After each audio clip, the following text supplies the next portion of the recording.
I'm Dr. Edmund Sulkowski, and you have tuned into Health and Wellness with Dr. Ed. You know, my guest today is owner and operator of McMurray Nursery, Landscaping and Lighting here in Peters Township. An expert on how you can make your home beautiful, what to do in your landscaping and what not to do. You know, I don't know a lot about landscaping. If you came to my house, you'd be able to tell that. Paul has actually been to my house and has agreed with that comment.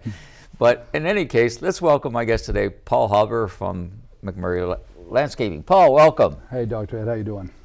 I'm doing well today. How about yourself? Not bad. Appreciate you being here. Paul was on my radio show, Health and Wellness with Dr. Ed. I'll give a little plug right now, every Saturday morning at 9 o'clock on AM 1250, The Answer. And we were talking about how to turn your home from an average home with average landscaping that seems to be planted universally around the township to something that actually stands out, that's beautiful, and my approach is low maintenance. How do we do that, Paul? I guess it really depends. I mean, when I first meet people, low maintenance is, everyone says low maintenance, it's either low maintenance or privacy, right? They like the neighborhood, but they want a little privacy for their backyard, their sitting area. Or they want low maintenance because, you know, nowadays we have, you know, both people of the household are working, they have kids, they have 6 million sporting events they have to take their kids to. They just don't have a lot of time to devote to that. So I usually ask people, you know, how many kids do you have? What's your interest level? Is your interest level landscaping? Do you like this stuff? Or you just want it to look good and not be bothered, right?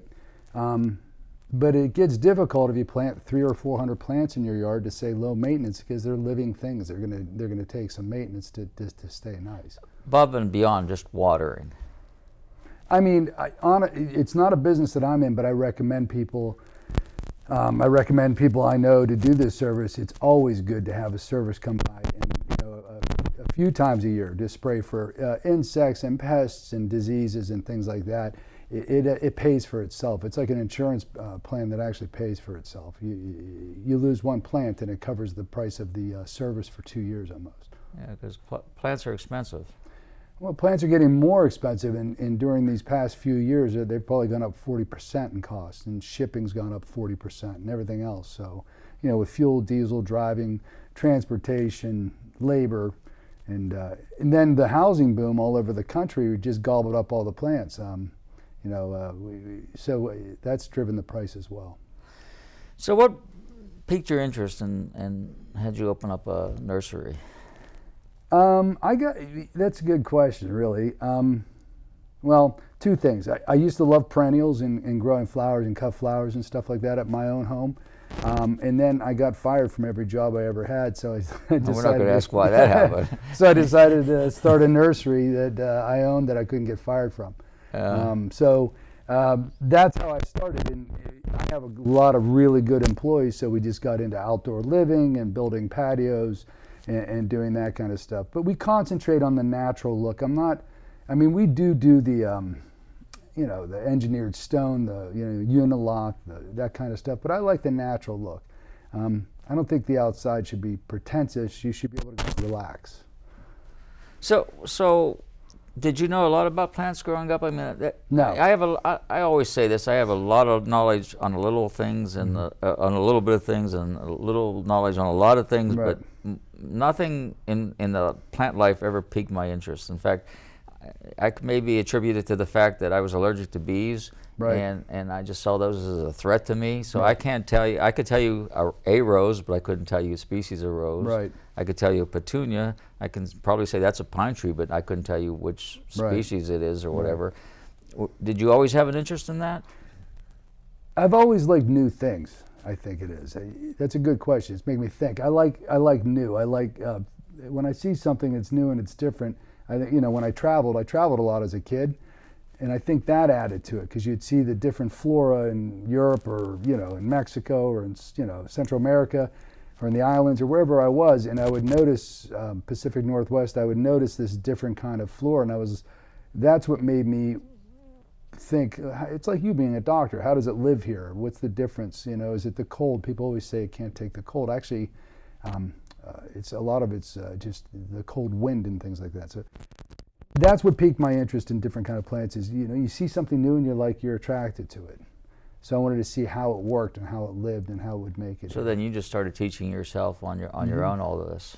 Well, you buy really expensive plants and they die, and you really want to figure out if you can make it work. I wouldn't quit. If something didn't work, I would try to figure out why it didn't work. What was the aspect? Where did I plant it? Is it sun, wind, water? I just wanted to figure it out. So when you go to somebody's home and you're assessing everything, do you look how the house is positioned, and where the sun is coming and where the sun is setting and that type of thing? You have to. I mean, you really do, especially around here, because we've got more narrow lots now with bigger homes, right? And these homes are very tall and they throw a lot of shadow off them.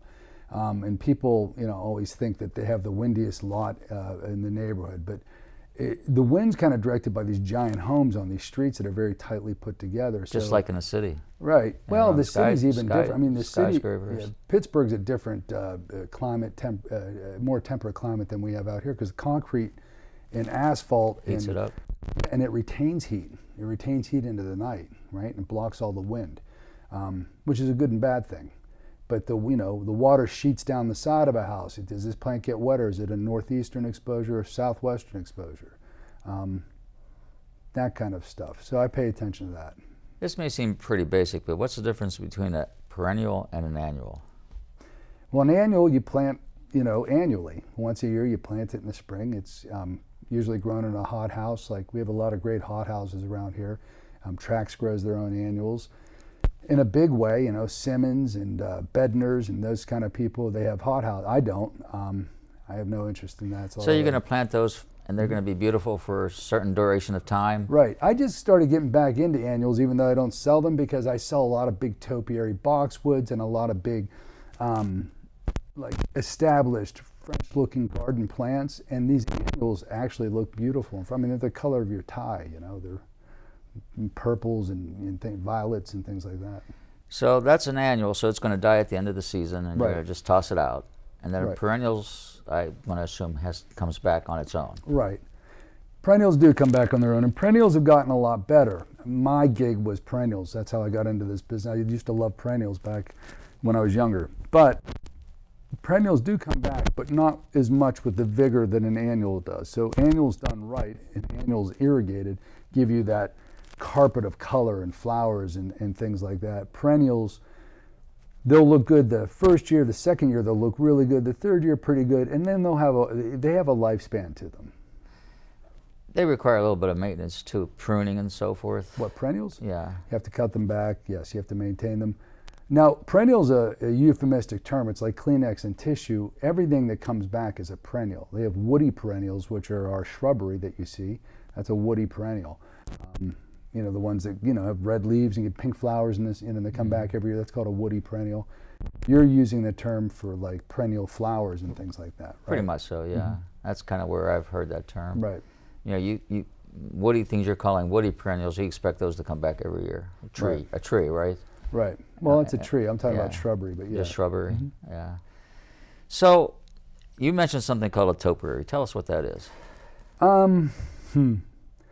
It's strange because, in anything like furniture, paint, because people have access, my customers have access to so many different design inspirations now. When I first started in this business, it was like you would show up with the idea, explain it to them, they would like it or not like it. But now everyone has Pinterest, House, and they go on the internet and they have a million different, things to choose from. So it makes taste change quicker. I've noticed that young people now like the stuff that their grandparents liked, like more hedgy type things and stuff like that. People my age that want to be creative do these Japanese gardens with free form plants and things that look more natural with boulders and such. So I think that formal garden look is coming back a little bit. It does need maintained, but when a topiary would be anything that would be trimmed into a certain shape and trained. So that's something I used to see those, call them poodle trees because they look like the poodle cuts. Right. People call them Dr. Seuss trees, poodle trees. Yeah. I always have to disseminate what they're talking about when they come in, but I have them all. I got to tell you, it is a great way to relax honestly. I mean, I know people are like, okay, I'm going to come home and have a cocktail and whatever and sit in the backyard and listen to Leonard Skinner or whatever they do. But to come home in a rose garden is good for this too. To come home and actually just prune with no phone, no headphones, and just the birds chirping and deadhead roses, or just prune topiaries just for half an hour, actually really lowers my blood pressure. Yeah. Yeah. See, that would raise mine. Yeah. But I do have to tell you, I had a new construction home here when I moved back from Arizona, and builder planted some plants, and I had to water them, and then built a house next door, and I said, I'll just water those. And so I'd get up every morning and water those plants, you know, because the house was empty, and it was actually relaxing for me to water the plants. I see what you're talking about, because I actually look forward to getting up every morning, getting the hose and just watering the plants. But pruning and stuff sounds like too much work. It's too much stress, you know. Because I always say, if you want a plant to die, just hand it to me, and I'm guaranteed to kill it. Animals, on the other hand, I'm good, but plants, no good. It's the thought of the task that's stressful. Doing the task is relaxing. You know what I mean? Pruning can be relaxing. So you're going to tell me that pulling weeds is relaxing? I like it. I have a lot of. Well, I'm going to give you a call the next time it has to be done. But when I sit there and see those weeds grow, all I see is aggravation. Right. You know. So you go around. Peters Township's a beautiful community. All different styles at home. Some of them start to look alike. So if you have a kind of a look-alike. And out west we call those tract homes, but I don't know what they call them here, if there is even such a term that they apply to. But through landscaping, you can make it yours, distinguish it from the house next door. Is there a particular type of landscaping that if you have a colonial or you have a contemporary home, is the landscaping different? That's a good question, actually. I should think about that more. But I think it used to be thought that you needed a hedge in front of a contemporary home, an evergreen hedge.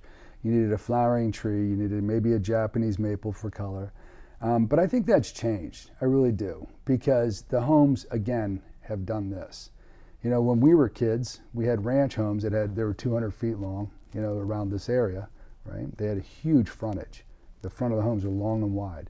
Now they've become truncated, right? They're as deep as they are wide. My last home in Peters was like that. Right. Before I moved to Arizona. So, to answer your question directly, I don't really think so. I think it just pertains to your taste. What you like. Right. You're not worried about setting a particular style or anything. If people want to do it on their own, what I would suggest is, remember one thing. Again, I'm using this word too much, but euphemistically think of evergreens as evergreens, but anything, boxwood, holly, broadleaf evergreens, rhododendron, broadleaf evergreen, or little dwarf pines and spruce. It's nice to have evergreens in Pittsburgh, because look outside today. Brown and brown. It's gray and sleety and rainy, and you need some color. There's blues and yellows and evergreens, so your yard doesn't look like everything's dead come winter.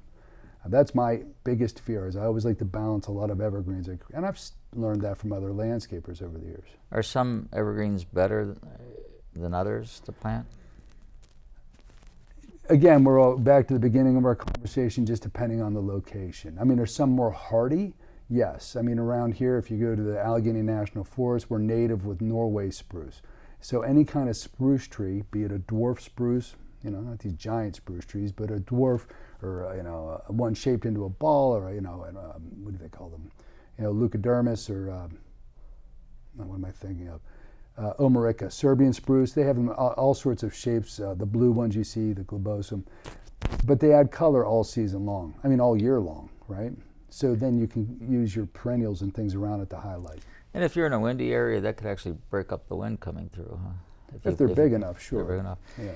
So how do you create privacy if you want to block out your neighbor? Buy their house. Yeah, buy their house. Turn it into a garage. Yeah. Everyone moves here and buys these big houses, and they say, I want privacy right away. I'm thinking, why didn't you move to like 40 minutes south of here? You know what I mean? Yeah, well, we want convenience along with everything else. Yeah, they want convenience and no privacy. Yeah. That's our biggest, honestly, that has to be the biggest money making in landscaping, is where people go, oh my God, I love my neighbors. Not that one. Yeah, we all have one, huh? Yeah, we don't like that one.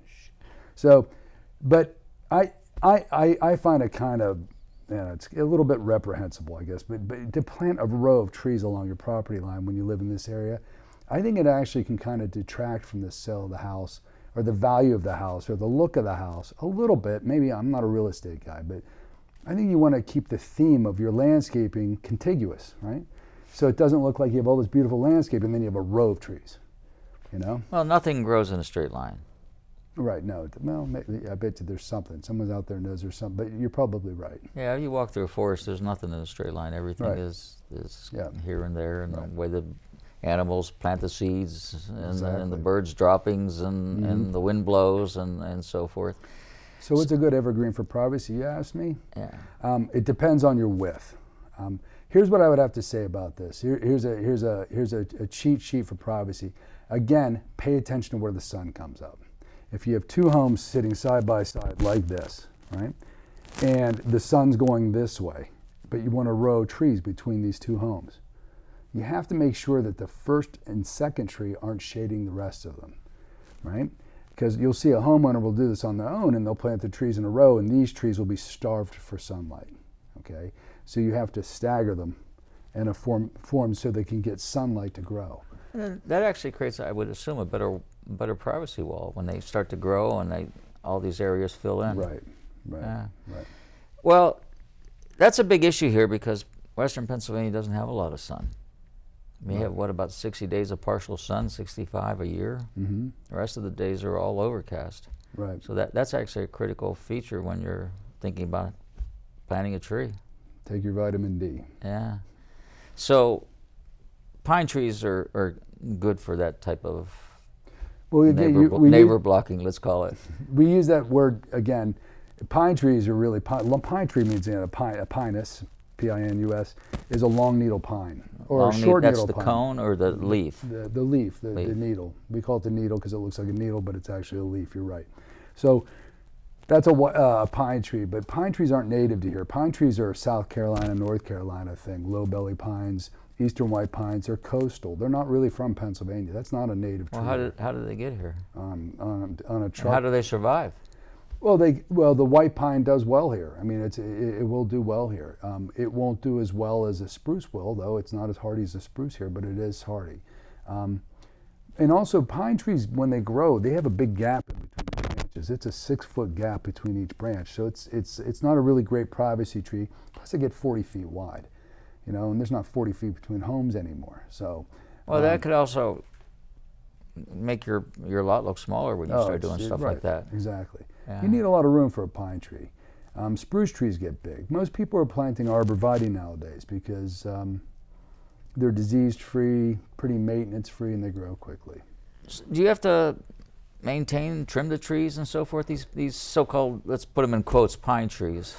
You know, you can. I mean, you remember the topiary conversation we had? I've been at the nursery a few times, and Yeah. Paul has I couldn't even count how many topiaries you have, Mm-hmm. all different Right. manicure, Right. like cuts, I guess let's call them, shapes. A lot of people, like in the older areas in Pittsburgh, like in Sewickley and Sewickley Heights and Shady Side and places like that, Mount Lebanon, they would use hemlock back in the day, which is a big tree, but Canadian hemlock, and trim them every 2 years in like August, September, no later than that, to keep them in a hedge type form. So we can hedge with that material, but you have to be regular with it so it stays nice and thick. But that used to be kind of popular 30, 40 years ago. So are people back to planting hedges? I know my father, the house I grew up in, he had, the property line blocked off for privacy. Right. With this hedge that went the whole length Mm-hmm. of the house, basically, and he'd have to get up on a ladder to trim it all the Right. time, and this big box he made. Right. Is things like that happening these days? Where's that? Around here? In Canonsburg. Are things like that happen? No, people are parenthetically 10 times lazier than your relative was, yeah. Oh, I had to clean that up all the time. I know. That's probably why I hate plants. Well, no, I mean, to answer your question, no one spends that kind of effort anymore. Where you do see a lot of hedges is on the East Coast. You have, privet. You've heard of a privet hedge, which is ligustrum, still a popular hedge in the city of Pittsburgh between these older homes. You go into the city and, if you start going to Beachview or older areas like that, you'll see rows of privet hedge still. Those are like the old fences. Right, which That's is a what they were used deciduous for. plant. It loses its leaves in the winter. It's not an evergreen. To make a hedge out of evergreen anymore is an expensive proposition because evergreens grow more slowly, and they take a little bit more, food maintenance to maintain them like that. So you go to the older parts of Mount Lebanon, you see, hedges of evergreens around a house. That hedge could be $60,000 or $70,000, because of the number of plants involved, plus the maintenance to upkeep it. On the East Coast, Martha's Vineyard, places like that, they grow a lot of hedges out of different material to delineate between properties. They use katsura trees and things like that, and they hedge their properties off with that. Kind of an estate look. What's a high maintenance tree?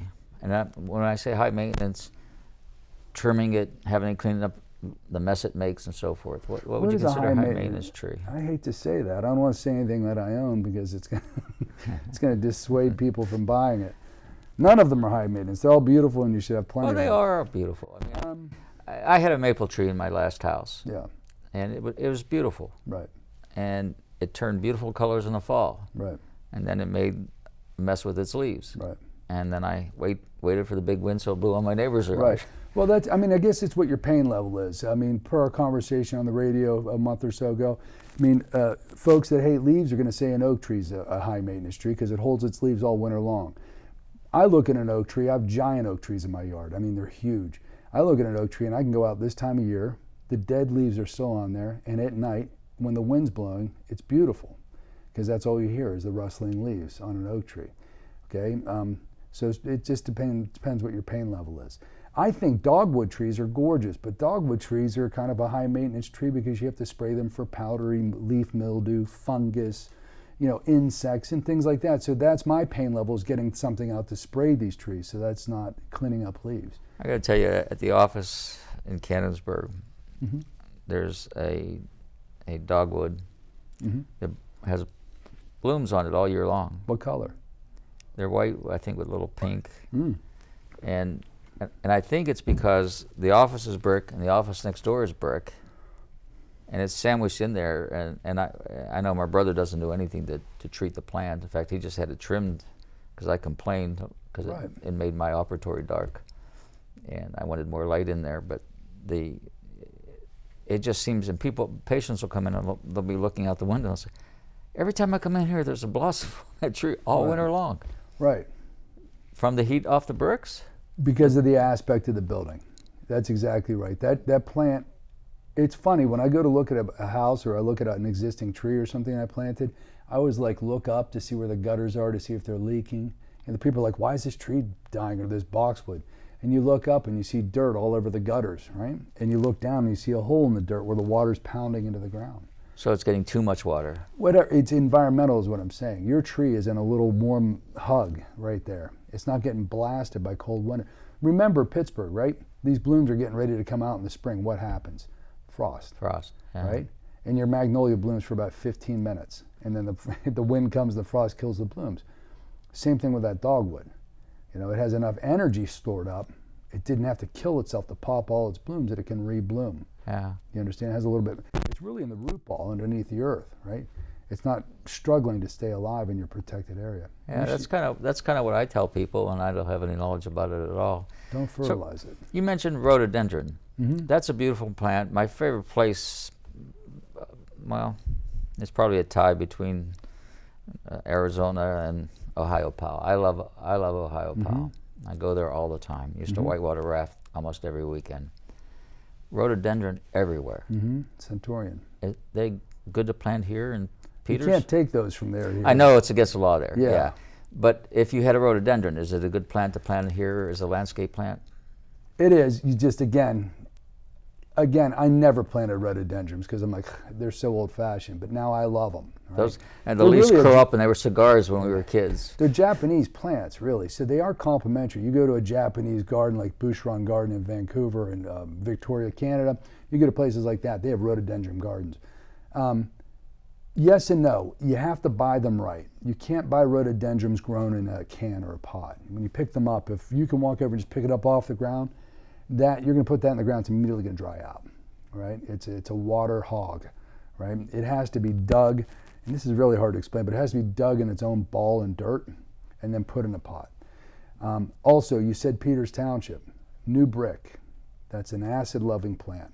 It loves acidic soil. That's why they do well in Mount Lebanon and in older areas that have a lot of built-up soil and leaf debris and detritus and things like that that softens the soil.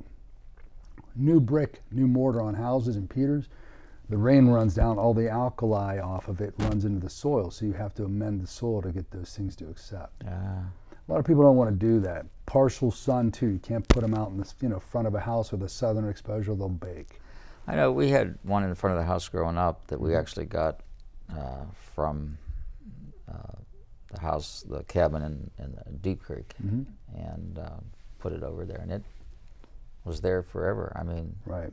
Always. People don't know this. I was taught this by a friend of mine 30 years ago. When you asked me about how I got into this business, I used to be in the graphics business, packaging. Her name was Mary Ann Leonard. Maybe is Mary Ann Leonard. She was from Bethel Park. I just remember this. She taught me how to prune rhododendron. As soon as they're done blooming, you pinch them. You have to pinch the blooms off as soon as they're done blooming, and they're sticking carpet off your hands. Yeah. But if you do that, the next year it'll become more and more prolific in flowering. Now, people will say, oh, my rhododendron got huge and I had to cut it back. Well, don't let it, it won't get huge if you deadhead the flowers. Again, listen to some good music. Go out there as soon as it's done blooming, all the blooms are hanging, and pinch them off. And you'll have 3 times as many blooms the next year.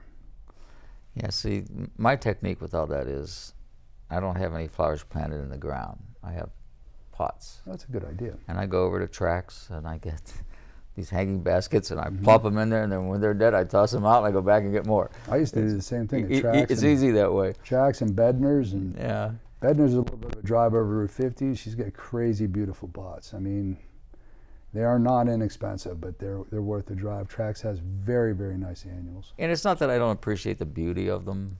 It's just that's, and I'll go back to probably the bees. You know, we had a rock garden, and I'd walk to try to through the rock garden to get in the house, and I would have to run. You know what I mean? Because bees were everywhere. Right. So that's probably where it stems from. Right. But yeah, I don't think I could ever develop an interest in plants, though. It's funny. Right. You know. I'm surprised I stuck with plants, to tell you the truth, because my interest, I'm fickle. They weigh my interest. You know, my design interest kind of. You know, I'm like, hey, that's yellow. You know? I think they call it ADD or ADHD. Yeah. Hey, Paul, we're going to take a break here. We'll be back in a few minutes, and we're going to start the second half of the show. Thank you. We're here with Paul Hauber from McMurray Nursery. We'll be back.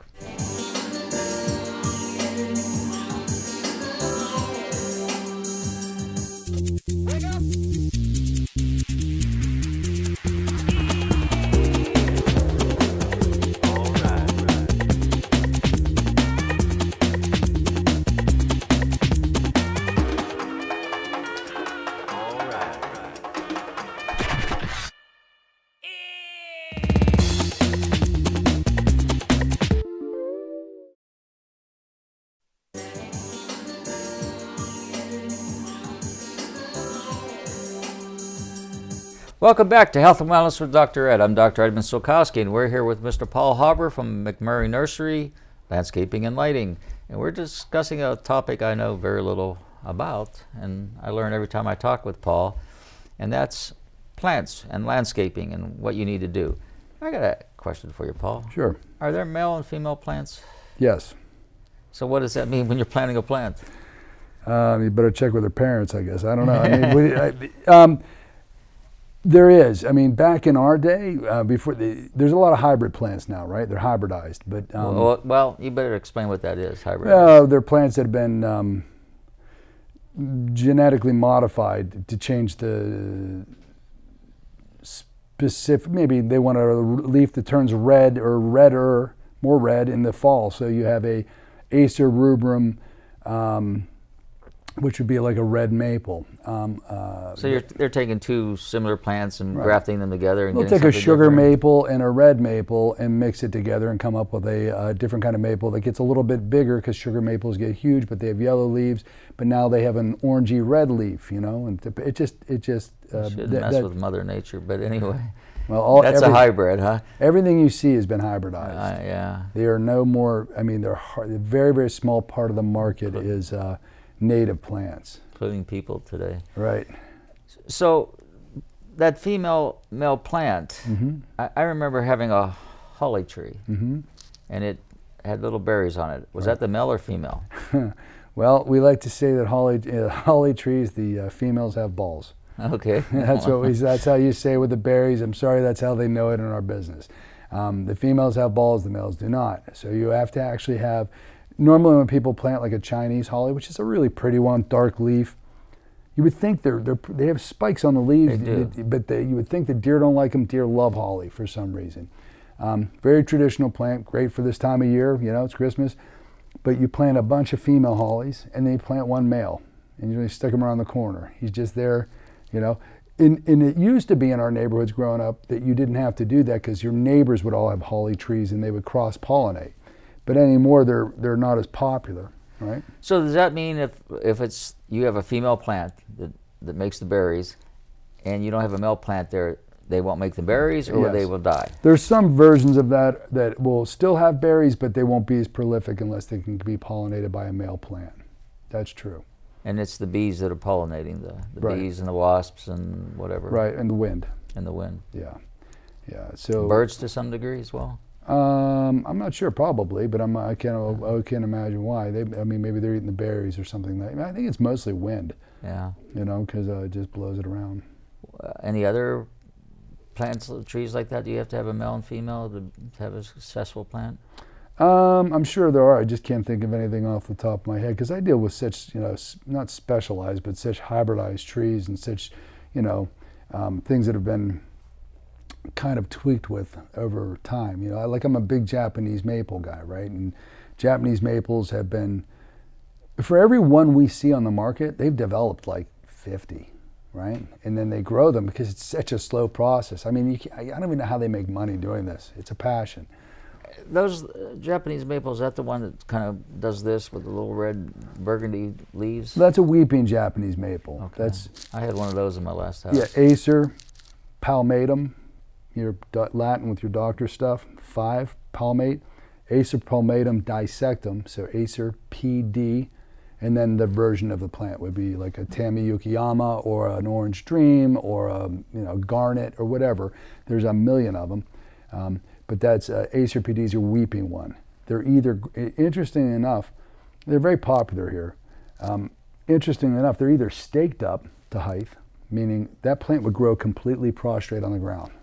I've seen that actually. Right, but they have to be staked up or they're grafted at the top. The cheaper versions that you find at like a Home Depot and stuff, for the most part, used to always be grafted here at the rootstock. They grafted to the roots and then they grafted on the top to get the height immediately. Because this takes time. That's an expensive tree. Can be. Yeah. I have them inexpensively, but I have them all the way up to, $150 up to $2,500. So it just depends. Yeah. I don't think my first car cost $2,500. No, neither mine. Yeah. But anyway, that is a beautiful tree. You know, it caught my attention. I didn't plant it. The builder planted it, but it was a beautiful tree. I don't know if it's still there or not. I drive past my old house all the time. I should take a They're look. hardy. They really are. It's snow that gets them sometimes. The snow, once we get a really heavy wet snow, and it will just break the tree because it has been pruned a lot, and it gets too much snow weight on it. That can be a problem. Yeah. So, somebody who doesn't understand landscaping, and when I want to have my house landscaped, well, what are the steps when I give Paul a call? Well, it depends. I like to come out and meet the folks at their house, right? Like I said before, I want to get their level of comfort. I mean, it took me a long time to listen to people in my career. You know what I mean? I used to try to tell them all this stuff, But now I try to listen to them and see what their interests are. So some people just want it to look very nice and in place with the neighborhood, you know, in line with the neighborhood. Some people have a lot of distinctive ideas, privacy issues. Some people want to put outdoor cooking areas and patios and fireplaces in, right? Nothing gives me more joy when I design something like that and they actually use it. Like a fireplace with areas, and then the kids come over and they have, you know, little, you know, cookouts, bonfires, things like that. Play music. That's fun. I like to see people use this stuff, right? It's not a trophy. It's something that should be used. But the process would be, I come out and I listen to them. Do both people work? Do they have an interest in this? Do they want a lot of color? Do they want a lot of privacy? Do they want lower maintenance, not big leafy trees? Do they have young kids? If they have young kids, they need a lot of room for these kids to run around. You don't want to clog it up with trees and things are going to truncate their yard and shrink it. Dogs, pets, male dogs peeing on the plant, urinating on the plants, right? I try to ask as many questions as I can. Well, because that could kill a plant. Right. Then I look at the topography and things like that, and then you just talk to them about budget. I'd hate to sit there and talk to someone about a job and, you know, sell them a $10,000 job when they want to spend $110,000. So I just ask them what the budget is, you know. The next step for me, because I'm probably the laziest person you know, instead of doing, they ask me if I'll do a design. I have all sorts of design software that looks really cool, but in the springtime, I'm working 20 hours a day, you know, or 18 hours a day, and that takes many hours to sit down and do a design.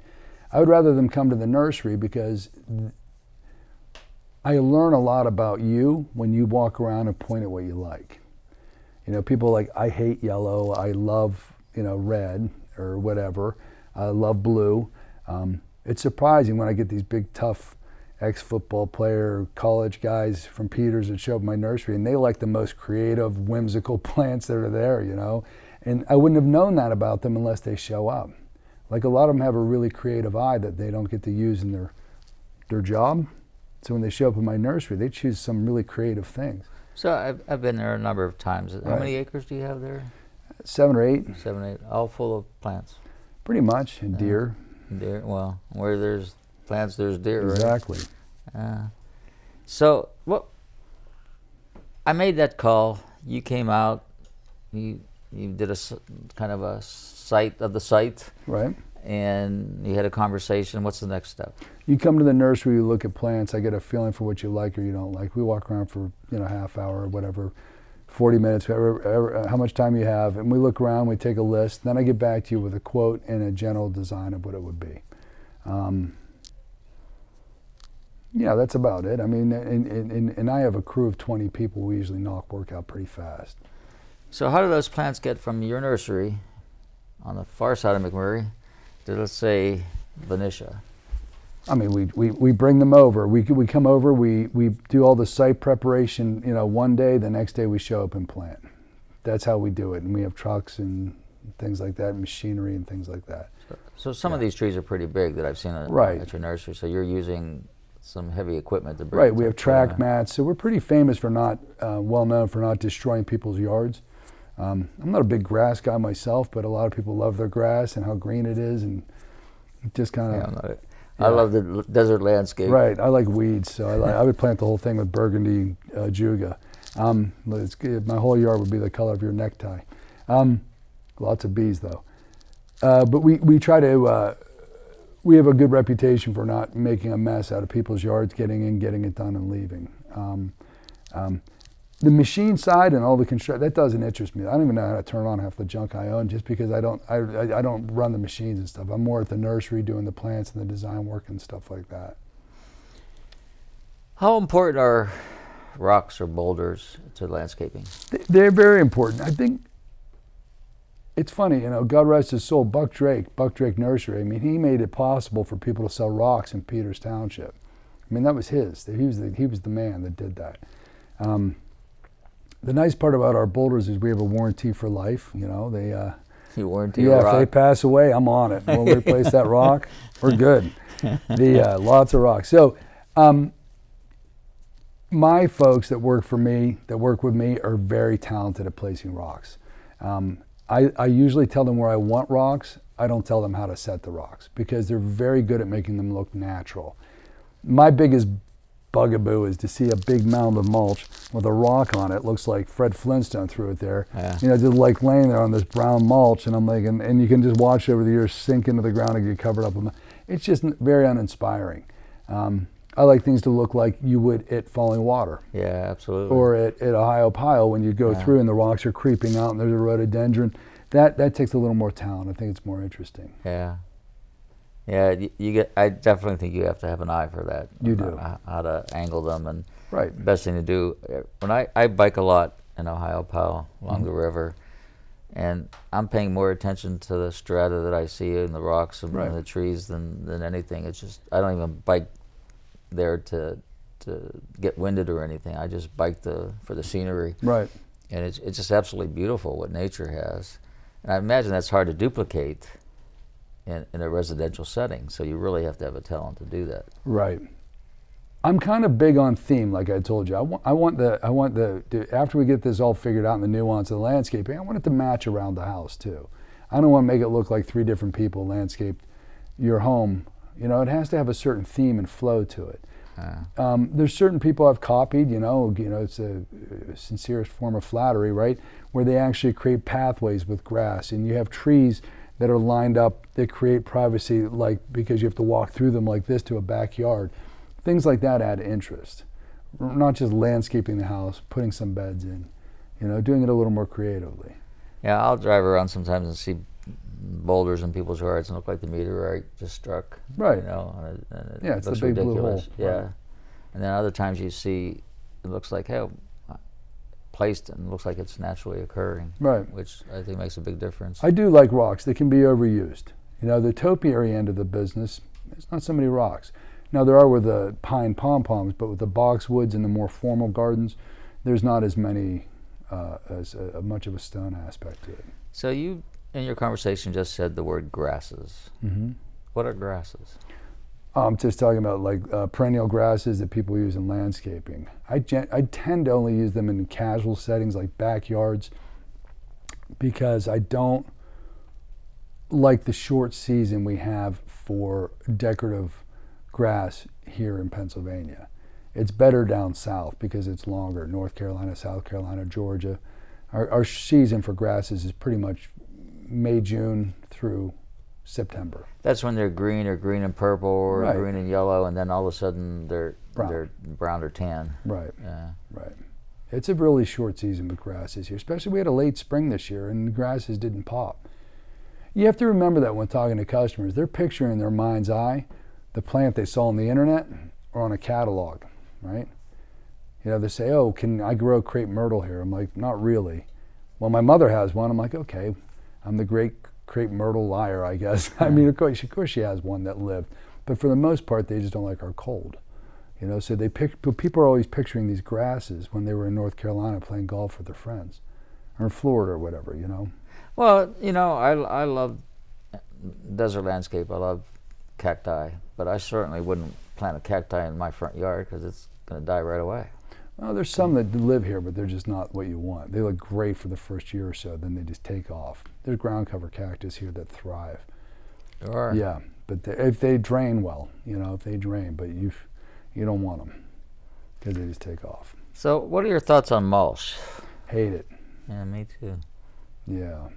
I say that and I buy like 75 to 80 cubic yards, a tractor trailer load of mulch every 2 days in the springtime. It's just not my thing. Why are you buying it? Customers want it. They want it to keep the weeds down. I mean, I would rather paint your yard with color and plants than mulch. I really would, but a lot of people don't like that. There's a little more maintenance, upfront cost is higher, but the mulch is not needed after a certain period of time because all the plants are touching, right? Yeah, you know, you break that mulch up and you see fungi growing under it, sure. mold and so forth. I think it brings insects. It does. It does and it doesn't. It depends. That mulch is normally treated at like 140 degrees. What you're talking about is mulch that's recycled wood products. They take, you know, stuff like this in pallets and they run it through grinders, suck the nails out with magnets, then they dry that to get the cellulose out of it. Cellulose is what the ants eat, the wood sugar, right? So they dry it for 3 or 4 days. Then they sell it to you after they dye it. But Natural mulch, you will never see the fungus have. It's pure bark mulch, you won't see fungus like that because it's bark. It's actually bark off of trees. What is peat moss?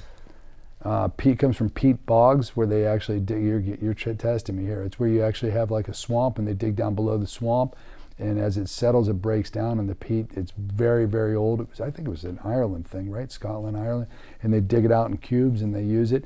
It's used like not real. It's used in potting, but seedlings and things, but not much anymore in planting because it repels water. So, I have mulch in my little bed in the front of the house. I went out and bought chopped up rubber tires. Mistake? Do you like it? I like it. Nice 90-degree day. It smells like a highway in your front yard. Yeah, I don't know. I'm never home, but yeah, I'm not a big fan. I would No. rather see plants. You know, here's the thing. I used to be against stone because I thought it looked like my grandparents' house with the, not my grandparents, your grandparents' house or whatever, with the stone in the front yard, with the stone in the beds, without the mulch. But I got to tell you, stone to a plant is a neutral pH of 6.5. It's not too acidic. It's not too alkali. And also, stone lets the moisture out of the ground when we have these rains for 3 days and when we live here in Middle Earth, you know what I mean, right? It's like living in the, right? So it lets the moisture out and lets it transpire out of the ground. So, and plus in the hot, you know, it's 100 degrees here sometimes. The stone also keeps the roots cool because it provides shade. So what kind of stone are you talking about? River gravel, things like that, which is harder to get because of all the DEP and EPA and all that kind of stuff, but they don't like you to... So those are the rounded stones. Or whatever kind of stone you want. I'm just saying that stone's cleaner than mulch.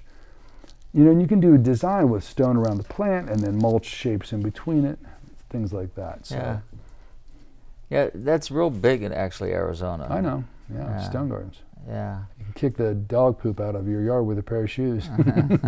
You have to pick it up. Lighting. Is that a big factor in landscaping? It is. And it's funny you mentioned Arizona. I mentioned Arizona, but in Arizona they have strict rules against landscape lighting because of light pollution. It's controlled in Arizona. There's certain things you can do and you can't do. They don't want to ruin the visage of the night sky with lighting.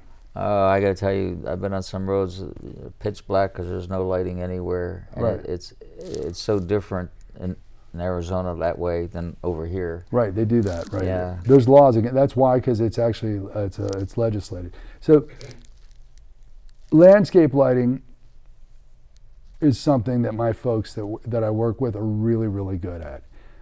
There's landscape lighting, and then there's people that buy the same exact landscape light. They buy a LED light, 3,500 Kelvin, which is on the Kelvin scale of warmth, is very cool light, like a blue or white. They'll buy that same light and use it around the whole entire house and on every tree. It's garish. You know, you walk up and you're like, what is this, a dentist office? What is it? What are we looking at here? It doesn't look warm and inviting. With lighting, you have to edit the look a little bit. You have to choke it back. Create shadows. Yeah, well, avoid shadows too, you know what I mean? And don't make everything look like it's a lineup at the police station, right? Or a Hollywood runway at the airport. There's a home right on Washington Road going to Mount 11. I look at it every time. Beautiful home. They spent all this money to redo it. Lots of money. It's a stone house. And I drive by. They have pear trees, which are like $25 each, right? Or whatever, lining the driveway. They lit every pear tree. It just looks, fake. It looks like the entrance to a mall rather than a 150-year-old stone house. So, yeah, you choke the lights back, you choose different beam spreads, you use different levels of light. I like warmer light. Some people like a brighter light. I like a warmer light that looks more like an incandescent light. So it can make your house very, very warm. Lighting is also nice because of the size of the lot to do where you do light in the front and light on the house to give it if you just have light on the house, it looks like a billboard. If you just have lights in the front yard, your house looks dark. So it's nice to have both. Not a ton, but just to create a depth. Mm-hmm. It's more romantic looking, I would say. So what about these people that just line those stick lights you can buy along the sidewalk? Good for them. Yeah, you don't like that. I love it. Good for them. I mean, it's great. The problem with path lights that I've always noticed, and we put bollards in, like commercial bollards. The problem with path lights are, and it's one of the questions I ask, kids, dogs, whatever. The path lights look great the first day. The second day, half of them look like this. The first day, they're like this. Dog goes to the bathroom on one. Kids are playing catch football or whatever kids do nowadays, right? And half the lights are crooked. So I like to use path lights inside of beds to create a more romantic look rather than along the line of a sidewalk. Our sidewalks are usually close enough to our house that the refractive light off the house, reflecting off the house, illuminates the sidewalk enough to avoid path lights. It doesn't look like a runway, like you said. Has this LED lighting systems changed how you do lighting? Yep, big time. They're law. There's really hard to get in. Well, first off, incandescent, fires, talking about mulch, recycled wood, you know, kid throws a pitchfork on top of a buried incandescent bulb, it's on fire within a couple hours because of the heat. LED bulbs are the fixtures are much more expensive, but the labor to put them in for us is lower, so it's kind of a wash. Plus, they don't break. They rarely break.